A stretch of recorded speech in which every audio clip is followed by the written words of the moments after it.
If you think Jaguar, most people think an E-Type in British racing green, right? Racing fans, however, think purple, white and yellow. I'm talking about the iconic silk-cut livery on the Group C Jaguars from the late 80s, made even more special by the 1988 Le Mans 24 Hours winning XJR-9LM.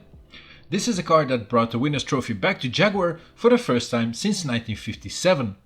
It also broke the stronghold Porsche held since the beginning of the Group C era. The trio of Dumfries, Wallace and Jan Lammers were the winners at La Sarthe, whilst Martin Brundle, who took a year off from his Formula 1 duties, took the World Sports Cars Championship in the sister car as well. Contrary to popular belief, this is not a car designed by Ross Brawn, but it was penned up by Tony Southgate, who also had some lengthy stints in Formula 1. The team was ran by TWR or Tom Walkinshaw Racing, another legend to the sport. Dutch LEGO MOC maker SFH Bricks designed this rather brilliant LEGO version of this Jaguar XJR-9LM. He has a raft of other Mega Group C cars in LEGO, like the Peugeot 905 or the equally iconic Mazda 787B, but also some newer WEC cars like the recent Ferrari 499P Le Mans winning machine. This Jaguar, however, was the first one to catch my eye, so I immediately bought the instructions, ordered all the bricks necessary, and then bought a sticker set for this car too. A few weeks later everything had arrived, so I could start getting on with it. In all fairness, I was actually planning on making this video a bit earlier. I actually wanted to get it finished in time for this year's Le Mans race, as it was 35 years ago this Jaguar won it. But hey, I mean, better late than never, right? So yeah, let's have a look at the building process before I review this MOC.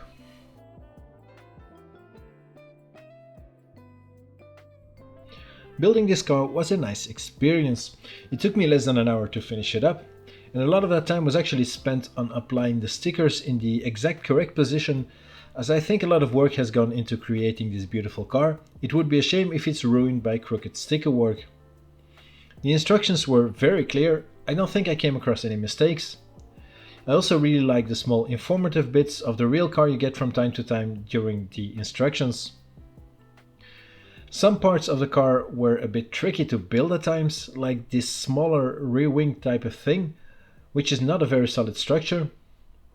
But actually when you get further into the build, it makes more sense, and you'll notice it's held in place by the parts you build around it.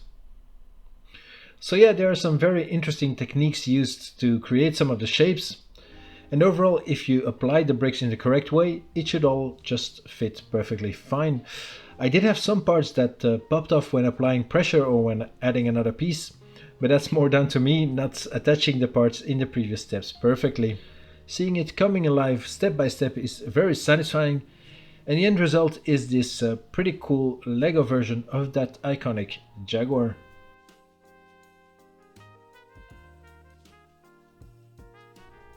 So here is the finished car then in all of its glory, and oh boy, just look at it. It simply looks amazing. SFH Bricks has done a great job, I think, on nailing the overall look of the car. You can easily tell which car this is supposed to be. I really like the usage of the colored bricks too to make up some of the livery of the car, and these blend in perfectly with the sticker set. And this of course really finishes the whole car off. I did add a few Dunlop decals on the tires too that I had lying around. I'm actually missing one, so this is something that will be fixed at a later point in time. The build quality then is really impressive. It's surprisingly sturdy, you can really play around with it. After all, it's still a Lego, so you should be able to at least roll it around a bit without parts falling off left, right and center. I was also surprised by how well this car actually rolls, given the fact that the rear wheels are covered off and these sort of skirts, let's say, are built very close to the ground, and they actually almost scrape along the floor, but in fact there's just the tiniest gaps in between. The rear wheels then are also built a bit more inboard to accommodate the iconic wheel covers, and you can see these are actually big panels and they fit over the wheels without restricting their movement. I'm very impressed by the build of the rear of the car, I have to say. As a model then, it's pretty detailed too, even though it's just a Lego car. SFH Bricks has captured some of the smaller details of the real car, and it's always interesting to see how this translates into Lego. I have already mentioned the clever usage of the colored bricks making up some of the livery of the car. I also really like the headlight arrangement, Granted, it does leave a gap underneath on the sides though, but the way it's angled and fits into these wheel arches is just very good. I also like how the cooling hole in the nose section is replicated, and the way these mirrors are built into this angled side part is just very clever. The cockpit then is quite simple, with a central position steering wheel. The car does accommodate a full LEGO figurine, which is not a given on most MOC LEGO cars.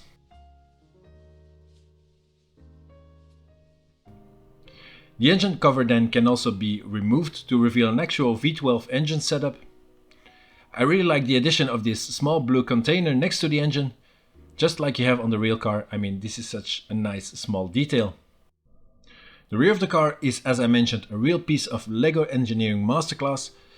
This angled part here was actually quite tricky to build, but it allows the whole back of the car to be at an angle, the same angle as the slopes on the wheel covers. The angle of the low drag rear wing can also be altered if you want, as this is not in a fixed position. The view from the rear then is really nice. The rear wheels are visible in between the side panels and the diffuser. I also like the clever usage of the grey pistols to replicate the bent down exhausts. You can see the rear of the car is just perfection.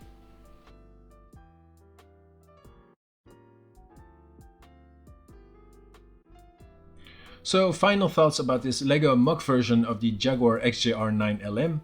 Well, I'm mightily impressed by it. The car is very recognizable and the overall look is simply amazing. My favorite part is the way the car comes together.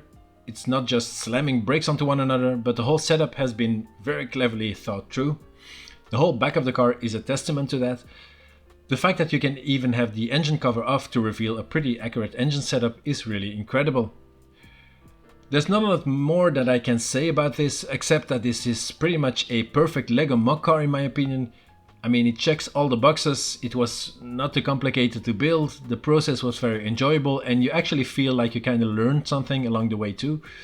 And the satisfaction you get when the model is completed is just great. So yeah, I really enjoyed every step of the way, and I can recommend this to any LEGO or any motorsports fan even. Having done this one, I'm sure I'm gonna get some more of these Group C cars from SFH Bricks soon. So now I would like to ask you, what do you think of this LEGO MOC set? Does it look like something you would like to build too? Or maybe any of the other Group C cars by SFH Bricks? Let me know in the comments down below.